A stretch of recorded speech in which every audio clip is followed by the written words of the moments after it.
ሰላም ጤና ይስጥልን እጅጉን የተወደዳችሁና የተከበራችሁ የአዲስ ስፖርት ቤተሰቦቻችን እንደምን አላችሁልን? ከእናንተው ከሆነው ከአዲስ ስፖርት የዩቲዩብ ቻናላችን አዳዲስ ስፖርታዊ ጉዳዮችን ልናካፍላችሁ እነሆ ዛሬም በድጋሚ ተገናኘን። ስለምታደምጡን፣ ስለምትከታተሉን፣ ቆይታችሁን ከኛ ጋርም ስለምታደርጉ እጅጉን ከልብ አድርገን ነው የምናመሰግነው። በዛሬው ፕሮግራማችን የተለያዩ ስፖርታዊ ጉዳዮችን ወደ እናንተ እያደረስን ቆይታን የምናደርግ ይሆናል። ከነዚህ መካከል ትልልቆቹን የአውሮፓ ክለቦች የተመለከቱ እጅግ በጣም በርከት ያሉ ስፖርታዊ ጉዳዮችን ወደ እናንተ እያደረስን ቆይታን የምናደርግ ነው የሚሆነው ውድ ቤተሰቦቻችን። ከነዚህ መካከል ትልልቆቹን የአውሮፓ ክለቦች እነ ማንቸስተር ዩናይትድ፣ እነ አርሰናል፣ እነ ቼልሲ፣ እነ ሊቨርፑልን የተመለከቱ ጉዳዮችን እናነሳለን። ከነዛ መካከል ዛሬ ማንቸስተር ዩናይትድ ከማቴዎስ ፈርናንዴስ ጋር በጣም ጥሩ የሚባል ድርድርን እንዳደረጉ ይፋ ተደርጓል። በተለይ ከሌሎቹ ክለቦች ከሪያል ማድሪድም ከአርሰናልም ከፓሪስ ሰን ዠርሜንም ይህንን ተጫዋች ለማስፈረም በጣም የቀረቡበትን ድርድሮች ነው ዛሬ እንዳደረጉ የተነገረው። ከተጫዋቹ ጋርም የግል ስምምነቶችን ማድረጋቸውን የሚያሳዩ መረጃዎች ያሉ። ሌሎችንም ክለቦች የተመለከቱ እንዲሁ የዝውውር ጉዳዮች በስፋት ይነሳሉ። እነሱን መረጃዎች እያነሳን ቆይታን የምናደርግ ነው የሚሆነው። እስከ ፕሮግራማችን ፍጻሜ ድረስ አብራችሁኝ ቆዩ። ከመሸጋገሪያ በኋላ በድጋሚ ተመልሰን የምንገናኝ ይሆናል። አብራችሁኝ ነው። የዓለም ዋንጫ መረጃዎችን በማስቀደም ነው የምንጀምረው ውድ ቤተሰቦቻችን። ዛሬም የዓለም ዋንጫ ጨዋታዎች ቀጥለው የሚደረጉ ይሆናል። ከዛ በፊት ግን ሌሊት ላይ የተደረገ አንድ መርሃ ግብር ነበር። እርግጥ ነው ጠዋት በነበረው ፕሮግራማችን ላይ እኛ መረጃውን ወደ እናንተ እያደረስን ጨዋታው እየተደረገ ስለነበረ ወይም ደግሞ በጠዋቱ ፕሮግራማችን ላይ ጨዋታው ስላልተጠናቀቀ ውጤቱን አላደረስናችሁም ነበር። ሳውዝ ኮሪያ እና ቼክ ሪፐብሊክ በጣም ቆንጆ የሚባል እግር ኳስን ሌሊት ላይ በነበረው ጨዋታ ላይ አስመልክተውናል። በጣም ቆንጆ የነበረ ጨዋታ ነው። ሳውዝ ኮሪያ ጨዋታውን 2-1 በሆነ ውጤትም ማሸነፍ የቻለበት መርሃ ግብር ሆኖ የተጠናቀቀ ጨዋታ እንደሆነ ተመልክተናል። የመክፈቻው ጨዋታ በአብዛኞቹ ጥሩ የሆነ ጨዋታን አልተመለከትንም ብለው በርካቶች ሲያነሱ ነበር። ነገር ግን የሳውዝ ኮሪያና የቼክ ሪፐብሊክ ጨዋታ ደግሞ ከዛ በተቃራኒው በጣም ቆንጆ እግር ኳስን የተመለከትንበት እንደነበር ነው የተመለከትነው። የ2026 የዓለም ዋንጫ ውድድር መካሄዱን ሲቀጥል ደቡብ ኮሪያ ከመመራት ተነስተው ነው በተለይ 2-1 በሆነ ውጤት ያሸነፉት። የደቡብ ኮሪያን የማሸነፊያ ግቦችም ኦህ እና ሁዋንግ ናቸው ከመረብ ጋር ማሳረፍ የቻሉት። ቼክ ሪፐብሊኮች ለሁለተኛ ጊዜ መሪ የሆኑበትን ጎል አስቆጥረው ነበር በቶማስ ሱቼክ አማካኝነት። ነገር ግን ተሽሮባቸው ጨዋታውን በደቡብ ኮሪያ 2-1 አሸናፊነት ተጠናቋል። በቀጣይ ሐሙስ ቼክ ሪፐብሊክ ከደቡብ አፍሪካ ጋር ጨዋታዋን ታደርጋለች። በአንጻሩ ሜክሲኮና ደቡብ ኮሪያ ደግሞ ዕለተ አርብ ጨዋታቸውን ያደርጋሉ። ከመክፈቻው ጨዋታ ጋር በተያያዘ በርካቶች ሀሳቦቻቸውን እየሰጡ ነው። ከነዚህ መካከል አንደኛው ጀርመናዊው አሰልጣኝ የርገን ክሎፕ ይገኙበታል። የመክፈቻው ጨዋታም ከደረጃ የወረደ ወይም ደግሞ ዝቅ ያለ ጨዋታ ሲሉ ገልጸውታል። ጀርመናዊው አሰልጣኝ የርገን ክሎፕ የዓለም ዋንጫን የመክፈቻ ጨዋታም በደረጃ እየወረደ ሲሉ ነው የተቹት። የርገን ክሎፕ ሲናገሩ ከሁለቱ ብሔራዊ ቡድኖች አንዱም ጥሩ ጨዋታ አልተጫወተም፣ ጥሩ ታክቲክም አልነበረም ሲሉ ነው የገለጹት።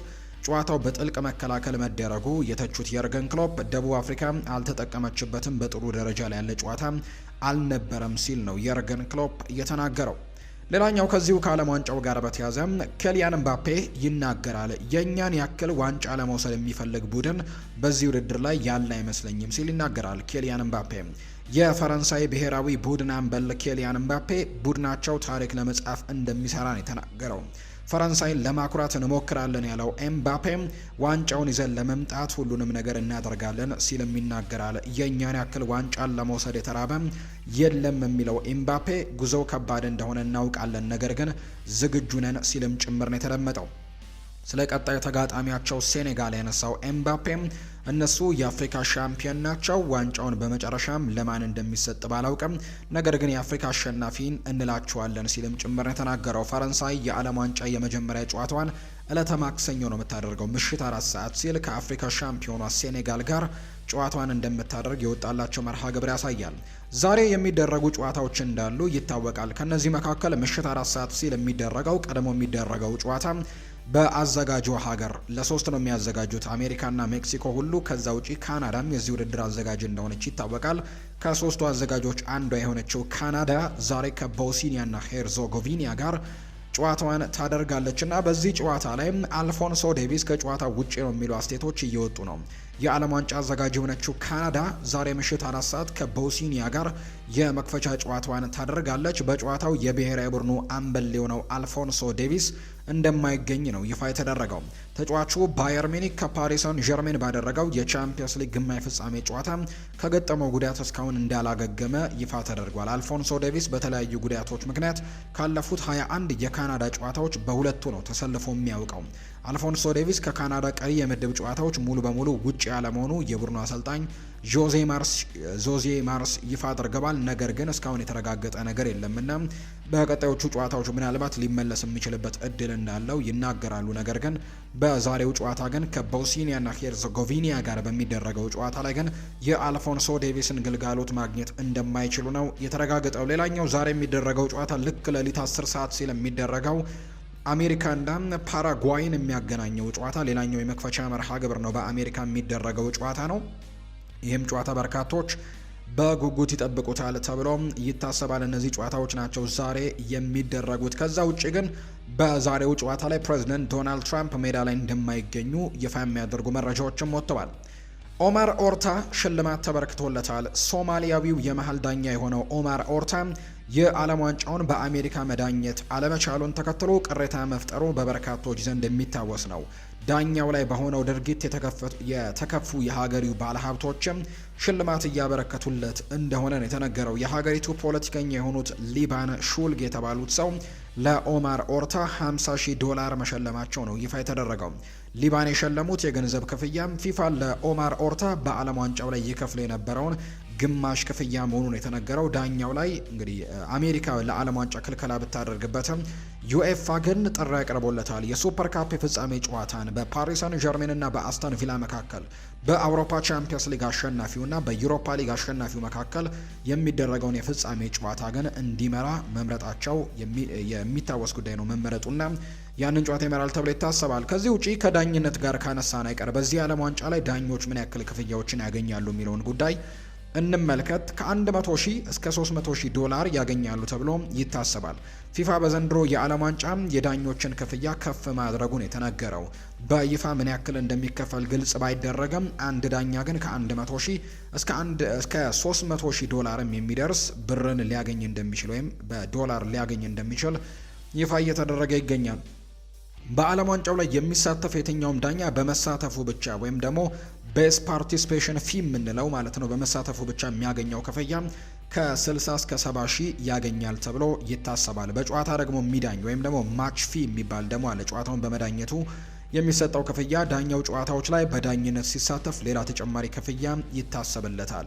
ዳኛው ከዙሩ በኋላ ደግሞ በጥሎ ማለፍ ጨዋታዎች፣ በግማሽ ፍጻሜ ጨዋታዎች፣ በሩብ ፍጻሜና በፍጻሜ ጨዋታዎችን ሲዳኝ ደግሞ እንደገና ሌላ ተጨማሪ ክፍያ ይጨመርለታል ተብሏል። በአጠቃላይ በዓለም ዋንጫው ላይ ከተሳተፈም እስከ ፍጻሜው የዳኛ በአማካይ ከ100,000 እስከ 300,000 የአሜሪካን ዶላር እንደሚከፈላቸው የሚያሳዩ መረጃዎች ናቸው ይፋ የተደረጉት። የአርሰናል ጉዳዮችን ደግሞ እንመልከት። የክለብ እግር ኳስን በቅድሚያ በአርሰናልን ጀመረ። ሚኬል አርቴታም በከፍተኛ የደሞዝ ጭማሪ የአርሰናል ውልን ሊያድስ እንደሆነ የሚያሳዩ መረጃዎች ይፋ እየተደረጉ ይገኛሉ። ኮንትራቱን ሊያድስ እንደሆነ የሚያሳዩ መረጃዎችን ነው አሁን ላይ እየተመለከትን የምንገኘው። ስለዚህም ሚኬል አርቴታ በአርሰናል ቤት የሚያቆየውን የረጅም ጊዜ ኮንትራት ይፈርማል።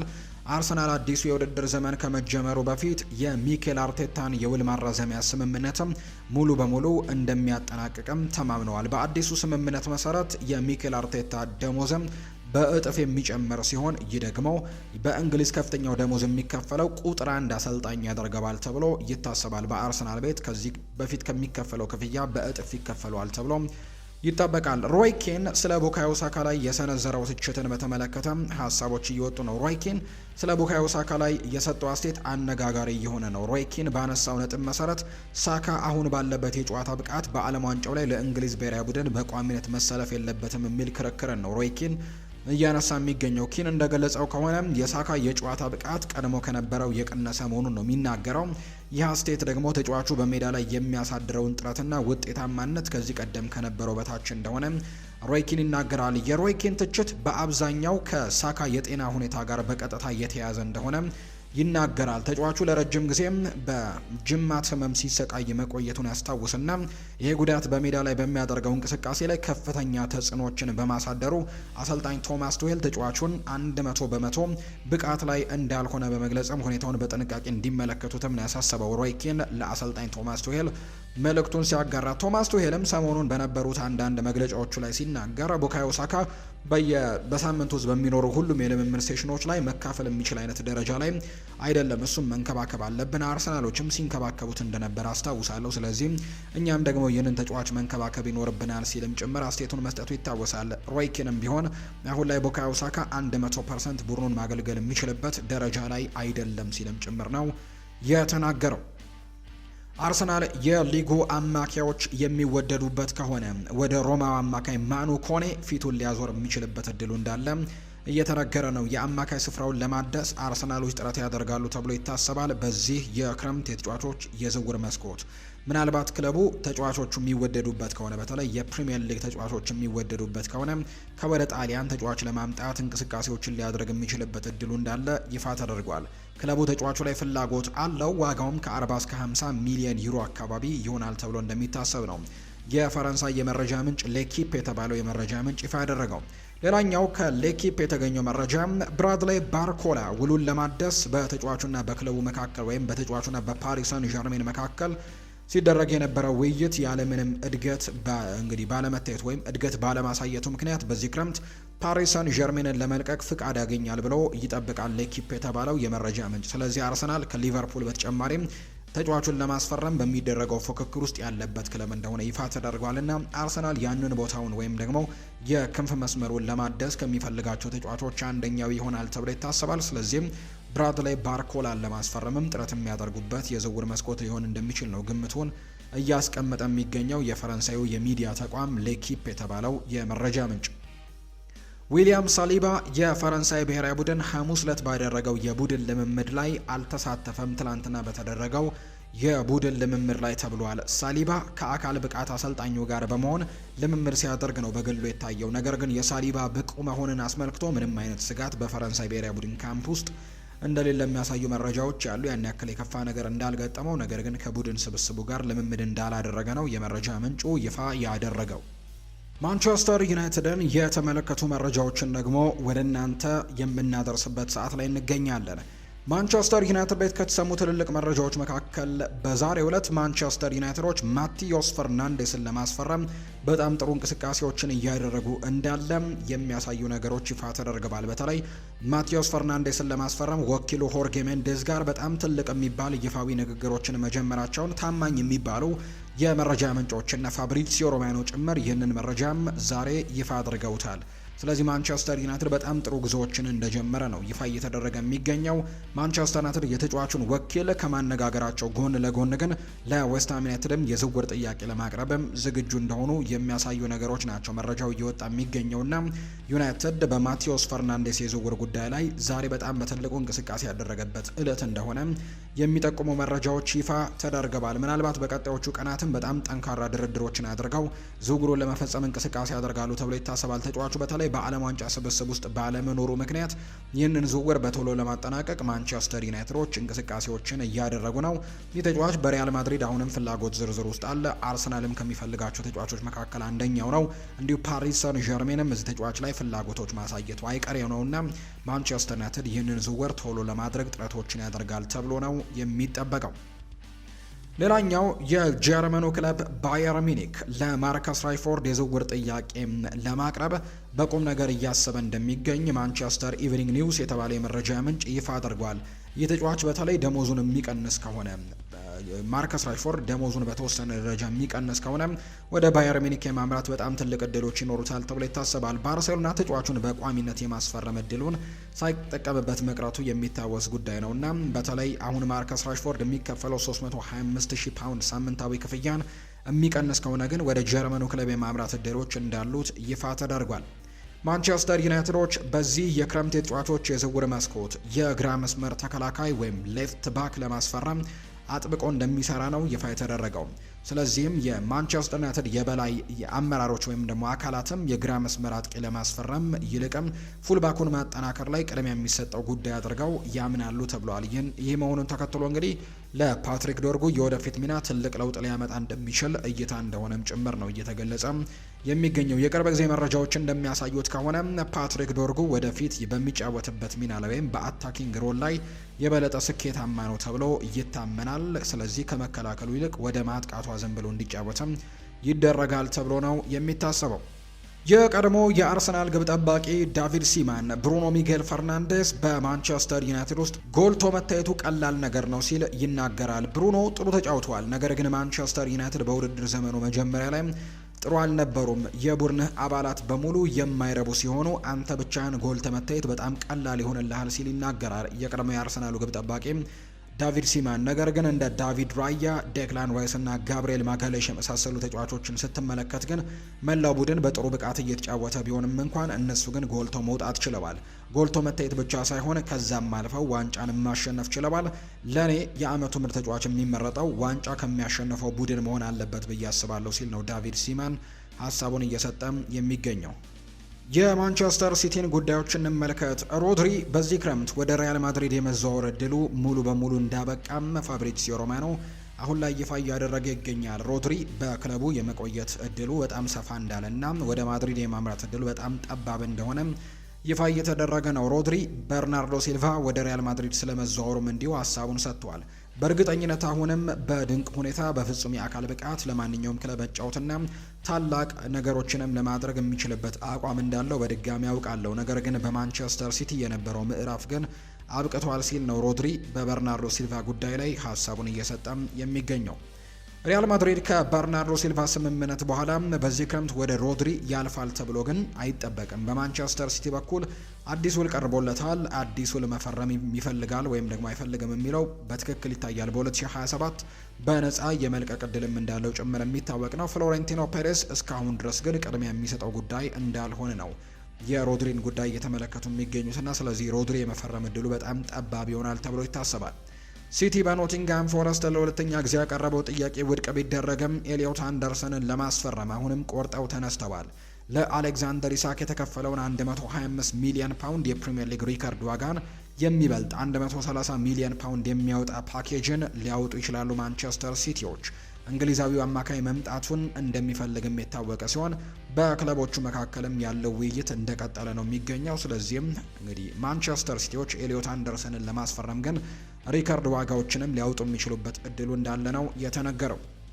በዚሁ የቼልሲ ጉዳዮችን እንንገራቸው። ሪስ ጄምስ በሳምንት ውስጥ 3 የ90 ደቂቃ ጨዋታዎችን መጫወት እችላለሁ ሲል ይናገራል። ባለፈው የውድድር ዓመት ማጠናቀቂያ ላይ በጉዳት ተመልሼ በመጨረሻዎቹ ጥቂት ጨዋታዎች ላይ ተሰልፌ ተጫውቻለሁ። አሁንም ጥሩ ስሜቶች ነው የሚሰሙኝ ይላል። ለዚህ ውድድር በተቻለ መጠን ዝግጁና በሚገባ የተዘጋጀው ለመሆንም ጥረት አድርጌያለሁ። ለሀገሬም ያለኝን ሁሉ እሰጣለሁ ሲልም ነው ሪስ ጄምስ የተናገረው። በእንግሊዝ ብሔራዊ ቡድን ስብስብ ውስጥ መካተቱ የሚታወስ ነው። ቸልሲ ከ2026-27 የውድድር ዘመን በፊት ለሪያል ማድሪድ ወጣት ኮከብ አርዳ ጉሌር እስከ 100 ሚሊዮን ፓውንድ የሚደርስ ትልቅ ጥያቄን ለማቅረብ እየተዘጋጀ ነው። ቱርካዊው አማካይ ለቸልሲ የረጅም ጊዜ ፕሮጀክትም ዋና አካል ሊሆን ይችላል። ተጫዋቹም ጥሩ አቅም እንዳለው በርካቶች ያምናሉ። እናም ክለቡ በስፔን ያለውን ሁኔታንም በቅርበት እየተከታተለ እንደሚገኝ ነው ከቼንድ ኦፍ ሳይድ የተባለ የመረጃ ምንጭም ይፋ እያደረገ የሚገኘው። የአርዳ ጉሌር በቻቪ አሎንዞ ያለውን ስታቲስቲክስ ስንመለከት በቋሚነት የጀመረው 15 ጨዋታዎችን ነው። 3 ጎሎችን አስቆጥሮ 8 አሲስቶችን አድርጓል። በአጠቃላይ 11 የግብ ተሳትፎችን በ15ቱ ጨዋታዎች ማድረግ ችሏል። 31 የጎል እድሎችንም የፈጠረበት መርሃ ግብሮችን ነው በሻቪ አሎንዞ ስር ያደረገው። የአርዳ ጉሌር ታክቲካል አጨዋወትን ከተመለከተን አሎንዞ አርዳ ጉሌርን በተለዋዋጭ የ4-2-3-1 እና የ3-4-3 አስተላለፎች ውስጥም በቀኝ በኩል እንደሚያጠቃም አማካይ ወይም ደግሞ የክም ተጫዋች ያሰልፈዋል። ይህም በባየር ሌቨርኩዘን ፍሎሪያን ቬርትስን የተጠቀመበት መንገድንም ጭምር በግልጽ የሚያንጸባርቅ ሲሆን ቻቪ አሎንዞ ለአርዳ ጉሌር ሙሉ የፈጠራ ነጻነትንም ይሰጠዋል ተብሎ ይታመናል። ሌሎች ኮከብ ተጫዋቾች የቻቪ አሎንዞን ጥብቅ የታክቲክ ገደቦችን ተቀብሎ ለመጫወት በተቸገሩበት በዛ ወቅት አርዳ ጉለር ግን ደምቆ የወጣም ሲሆን በአሰልጣኙ የአጭር ጊዜ ቆይታ ውስጥም ሁሉንም በቋሚነት አስተላለፉት ዝርዝር ውስጥ ስሙ ቀድሞ ከሚጠቀሱ ተጫዋቾች መካከል አንደኛው እንደነበር የሚታወስ ነው። ጥሩ ቁጥሮችንም ማስመዝገብ መቻሉን እናስታውሳለን። በቻቪ አሎንዞ ስር ማሎ ጉስቶን የሚፈልግ አንድ ክለብ ይፋ ሆኗል። እሱም ማንቸስተር ሲቲ ነው። የማንቸስተር ሲቲው አዲሱ አሰልጣኝ ይሆናል ተብሎ የሚታሰበው ኤንዞ ማሬስካ የቀድሞ ተጫዋቻቸውን ለማምጣት ፍላጎቱ አላቸው። ማንቸስተር ሲቲ በማሎ ጉስቶ ላይ ፍላጎት አላቸው ሲል ነው የፈረንሳይ ታማኝ የመረጃ ምንጭ ሌኪፕ መረጃውን ይፋ እያደረገ የሚገኘው። የሪያል ማድሪድ ጉዳዮችን እንንገራቸው። በሳንቶ ማውሮ ስብሰባ በሞሪኒዮና በሪያል ማድሪድ አስተዳደር መካከልም ማቴዎስ ፈርናንዴዝን ስለማስፈረም ውይይት ተደርጎበታል። ነገር ግን አንዳንድ ወሳኝ አማካዮች ከሪያል ማድሪድ ጋር እንግዲህ እስካልተለያዩ ድረስ ወይም እስካልተሸጡ ድረስ ግን ተጫዋቹ የመፈረመው ጉዳይ ውስብስብ ይሆናል ተብሎ ተነጋግረውበታል ወይም ተስማምተውበታል። ስለዚህ ሪያል ማድሪድ የአማካይ ስፍራ ተጫዋችን የሚለቅ ከሆነ ነው እሱን ለማስፈረም ጥረቶችን እንደሚያደርጉ የተገለጸው። ጆዜ ሞሪኒዮ በርናርዶ ሲልቫን ይፈልገው ስለነበር ነው ሪያል ማድሪድን ወዲያው እንዲያስፈርሙለት ጥያቄ ያቀረበው። በርናርዶ ሲልቫም በሪያል ማድሪድ የሚያገኘውን ደሞዝ በማንቸስተር ሲቲ ከሚያገኘው ያነሰ እንደሆነም ይፋ ተደርጓል። ፖርቱጋላዊው አማካይ የክለቡ የኮንትራት ቅድመ ሁኔታዎችን በሙሉም ተቀብሏል የሚል መረጃ ነው ፋብሪዚዮ ሮማኖ ይፋ ያደረገው። ጆዜ ሞሪኒዮ በሪያል ማድሪድ በዘንድሮ የክረምት የዝውውር መስኮት የቤኔፊካውን የመሃል ተከላካይ ቶማስ አሮሆን እንደ አንድ አማራጭም እንደሚመለከቱት ነው የተጠቆመው። ሞሪኒዮ የተከላካዩን አጨዋወት በእጅጉ ይወዱታል። ይሁን እንጂ ሪያል ማድሪድ እስካሁን ድረስ ምንም አይነት ይፋዊ እንቅስቃሴዎችን በቤኔፊካው ተጫዋች በቶማስ አሮሆ ላይ እንዳልጀመሩ ግን የሚያሳዩ መረጃዎች ይፋ ተደርገዋል። ከ20 ዓመታት በኋላ በካርዶች ማዕበል የታጀበውን የዓለም ዋንጫ ትናንትናውን ጨዋታ በመጨረሻም እንዳስላችሁ ውድ ቤተሰቦቻችን የ2026ቱ የፊፋ የዓለም ዋንጫ የመክፈቻ ጨዋታ ትናንትና ተደርጓል። በሜዳ ላይ በተስተዋለው ብዙ ያልተለመዱ የካርድ ማዕበሎችና ውጥረቶች የታጀበ ጨዋታ ነበር።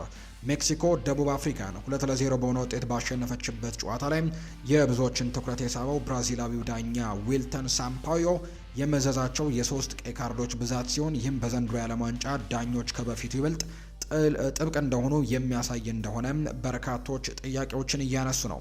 ጨዋታው በጀመረ ገና በዘጠነኛው ደቂቃ ላይ ነው የደቡብ አፍሪካው አማካይ ያያ ሲቶሌ የሰራውን ስህተት ተከትሎ የሜክሲኮ ሁሊያን ኩኔኖስ የመጀመሪያውን ግብ ከመረብ ጋር ማሳረፍ የቻለው። በሁለተኛው አጋማሽ መጀመሪያ ላይ ያያ ሲቶሌ ግብ እንግዲህ ሊሆን የሚችል ግልጽ አጋጣሚን በማጨናገፉ በቀጥታ ቀይ ካርድም ከሜዳ ተሰናብተዋል። ትናንትና መጥፎ ቀንን ያሳለፈው ይህ አጋጣሚ ለደቡብ አፍሪካ በጨዋታው ከፍተኛ ጫናን የፈጠረ ሲሆን ለሜክሲኮ ደግሞ መንገዱን ይበልጥ ቀላል አድርጎላታል።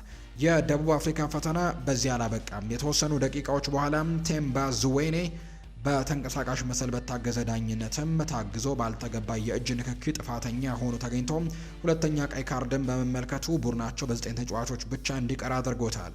ጨዋታው ሊጠናቀቅ ጥቂት ደቂቃዎች ሲቀሩት ደግሞ የሜክሲኮ ተከላካይ የሆነው ሴዛር ሞንቴስ በሰራው ጥፋት ቀይ ካርድ ተመልክቶ ሜዳውን ለቆ ሊወጣ ችሏል። በአንድ ጨዋታ ውስጥም 3 ተጫዋቾች በቀይ ካርድ ከሜዳ የመሰናበታቸው ክስተት ከተመዘገበ 2 አስርት ዓመታት የተቆጠሩ ሲሆን ይህንን መሰሉን አጋጣሚ ለመጨረሻ ጊዜ የታየው 28 ተጫዋቾች ቀይ ካርድ በተመለከቱበት የ2006ቱ ዓለም ዋንጫ ነበር። በአጠቃላይ በ2022ቱ የኳታር ዓለም ዋንጫ በመላው ውድድር የታዩት ቀይ ካርዶች 4 ብቻ መሆናቸውን ስናስታውስ በአንድ የመክፈቻ ጨዋታ ብቻ ግን 3 ቀይ ካርዶች መታየታቸው በዓለም ዋንጫ ታሪክ ታይቶ የማይታወቅ ታሪካዊ ክስተት እንደሚያደርገው ጭምር ነው በርካቶች ያነሱት። የዓለም ዋንጫው ዛሬ በሁለተኛ ቀኑ ቀጥሎ ይውላል። ካናዳ ከቦስኒያና ሄርዞጎቪና ምሽት 4 ሰዓት ላይ ጨዋታቸውን ሲያደርጉ፣ ሌላኛው አዘጋጅ ሀገር የሆነችው አሜሪካ ዛሬ ከፓራጓይ ጋር በዓለም ዋንጫ ላይ የሚያደርጉት መርሃ ግብር የዛሬ የሁለተኛው ቀን ውሎ የሚደረጉ ጨዋታዎች እንደሆኑ ነው ይፋ የተደረጉት።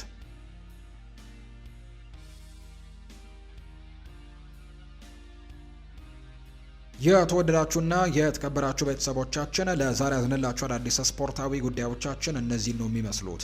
ስላደመጣችሁን፣ ስለተከታተላችሁን፣ ቆይታችሁን ከኛ ጋርም ስላደረጋችሁ እጅግ ከልብ አድርገን ነው የምናመሰግነው። ፉአድ ባህሩ የዛሬውን ፕሮግራም እየመራው ከእናንተ ጋር ቆይታን አድርግ ያለው የተለያዩ ርዕሰ ጉዳዮችን ያካፈልንበት የዛሬ ፕሮግራማችን ይህንን ይመስል ነበር። ቆይታችሁን በሙሉ ከኛ ጋር ያደረጋችሁ ላቅ ያለ ምስጋናችንን ለእናንተ ማቅረብ እንወዳለን። በቀጣይ ፕሮግራሞቻችን እንደተለመደው ሌሎች ስፖርታዊ ጉዳዮችን፣ ሌሎች አዳዲስ መረጃዎችን ይዘን በድጋሚ የምንገናኝ ይሆናል። ለዛሬ ግን እዚህ ጋር እናበቃለን። መልካም ጊዜ፣ መልካም ደግሞ ቀን እንዲሆንላችሁ ነው በአክብሮት የምመኘው።